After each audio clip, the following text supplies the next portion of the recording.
Hello Procrastination Nation, this is gonna be a different video. I'm talking inside the car because I have quite a lot of time. I'm waiting for the people to end the shoot so we can drive off. So yesterday I went to watch a movie that Tommy Wiseau stars in, and also I apologize for the alarm. It's gonna go on because I'm not sure if I can be here actually parking. The film was quite incredible. It kind of combines the cult feeling of the Wiseau movies, but also it has some nice story. It's very unique, and it's one of these films that they present new ideas which you're not gonna find in mainstream cinema. You can trust me, come on, guy. So in case you don't know, Tommy Wiseau is a filmmaker who was considered to be the worst filmmaker of all time. He made a movie called The Room, which was released several years ago, but it's still screening at several theaters. This movie is so bad, it's actually good. You might know him from Disaster Artist. It is the follow-up movie based on a book that his friend wrote talking about the process of making The Room. I want to take this chance to share with you why I enjoy so much watching bad films and why you should too. So for me, bad films are very important to the film history because most of the filmmakers doing these bad films have not studied anything. They didn't really research what they were doing, so they just got the camera, the script, the actors, and just went for it.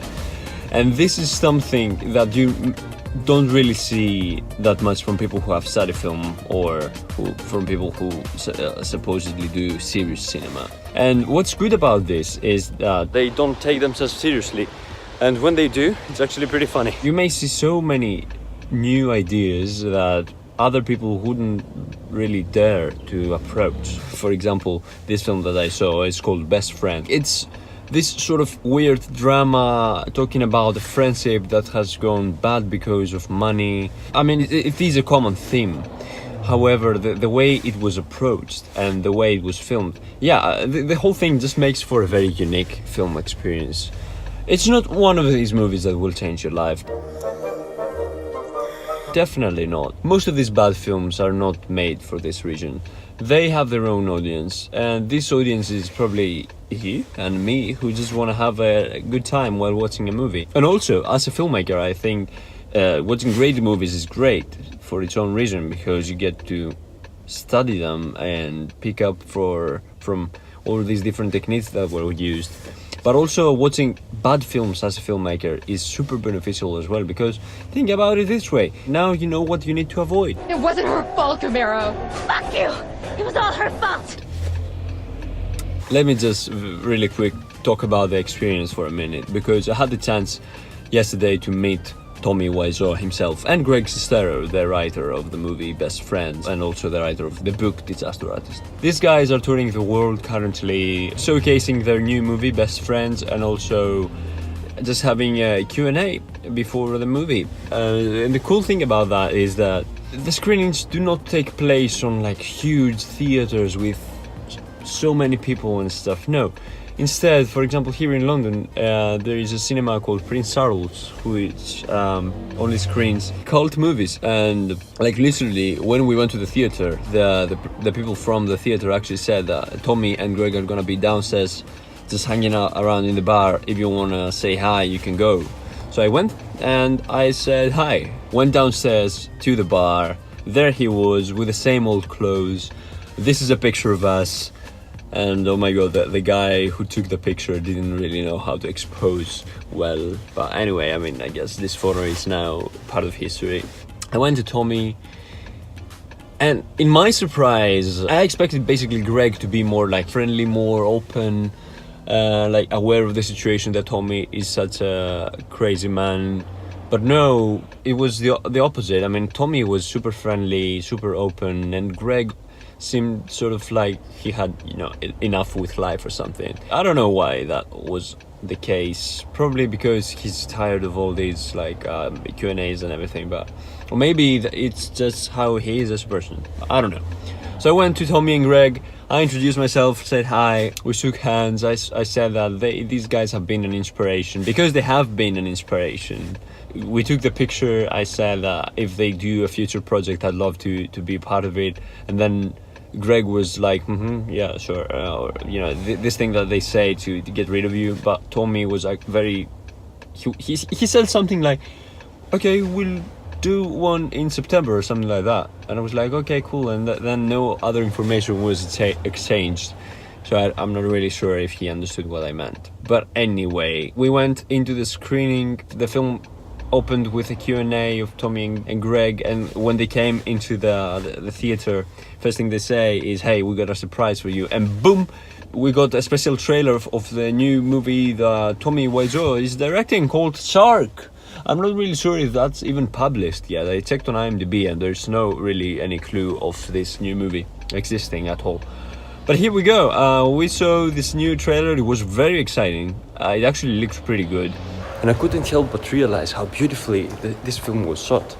The frame was on point, the colors were on point, even the acting was on point. And when you think that everything is going to be normal, as if how normal Tommy Wiseau can get, suddenly Tommy goes, whoa, there is water. And then the camera tilts down to their feet and you can see water coming up and basically flooding the whole scene. And then, out of nowhere, a shark. I mean, who would have thought that Tommy Wiseau would make a shark movie? And when he was asked like what was the inspiration for this new film, his only reply was, I wanted a shark in New Orleans. See what I mean? I would definitely watch it. And then the Q&A started.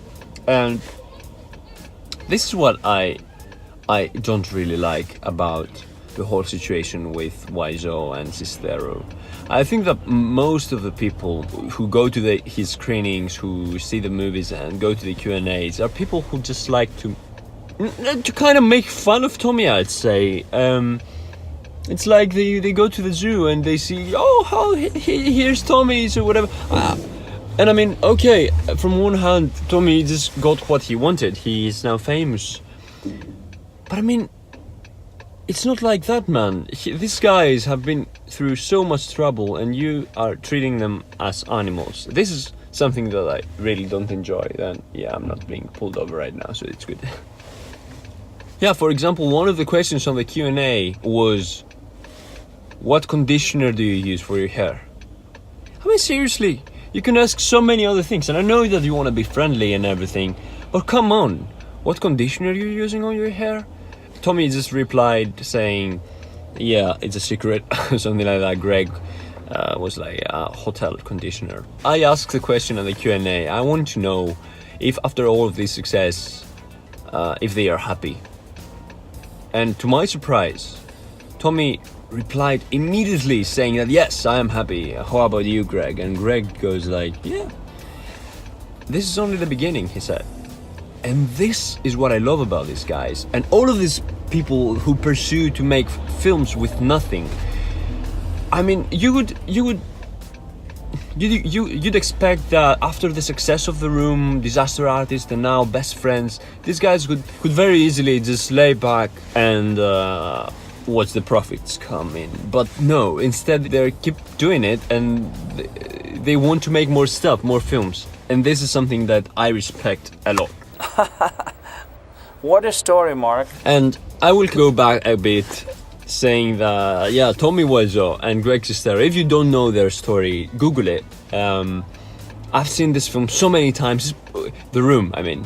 It's one of these films that never do I watch a movie twice. Not even my favorite films. I do not watch more than once. But The Room, I've seen so many times. I've read the book. I've seen The Disaster Artist. I met the guy in person. And yes, these guys have been an inspiration to me. And I'm gonna tell you why. They started from nothing. They wanted to make a film. They wanted to make their dream come true. And they did it. Even if the film was crap. I mean, who cares? They made something that they wanted to do. In a world where everyone tells you that things are hard and that you should give up on your dreams because you're never gonna be able to make it on Hollywood. You're never gonna be famous, or you're never gonna be an actor like you want to. But these guys said no. They put everything aside. They did their film. It sucked, okay, but it found its audience. So this is why Tommy and Greg and all these indie filmmakers are so inspiring to me. And fun fact, for those who don't know, many of you will probably already know if you know me in real life, but I have made a film, we have made a film, many people have made a film called Ice Age. It is highly inspired by the fact that we're going out there and we're gonna make a film with no budget at all. And it's, from one hand, one of my most promising projects in terms of, like, because it's a zombie musical kind of adventure movie. It's very funny. And from the other hand, this film has been a nightmare for me, and I'm gonna tell you for the first time probably in video. I probably need to just calm down a bit and let the film be what it wants to be. I've messed around with it so much in pre-production, in production, and in post-production. Specifically, this film has been in post-production for almost 2 years now, and this is ridiculous. We're talking about a 40-something minute film. Okay, this whole thing went over the edge, and I don't want to make this an Ice Age update video. I want to make this film go out as soon as possible. I want to make it available to all of you guys who watch online. Thank you all for watching this video and for waiting on Ice Age. You can, for those who don't know what I'm talking about, you can see a trailer over here or over here, I'm not really sure, and I will also put a link in the description down below so you can check it out. I promise that the film is going to come out. I'll probably just let it go and don't try to make it perfect, because it's never gonna be perfect. Let's accept that. The film is a very weird one. But before I go, I want to make an announcement to all of you. I have a new film that's coming out next week. The film is called Pink Taxi. This is another one of those really, not badly made, but one of those cult B-movie kind of films. It could be a pilot for a series, for a web series maybe, I don't really know. This film has been originally conceived 3 years ago. It was for a school project. Then the project kind of fell apart, but the idea was too good to just abandon.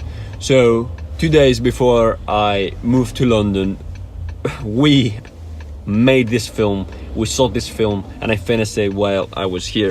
So I'm very proud to present to you Pink Taxi. It's coming out next week. Be sure to follow both Procrastination and Film Lemon on Facebook just to find out when this film is dropping. I hope you enjoy it. I hope you're gonna have an amazing time, and I'll probably call the other guys because it's been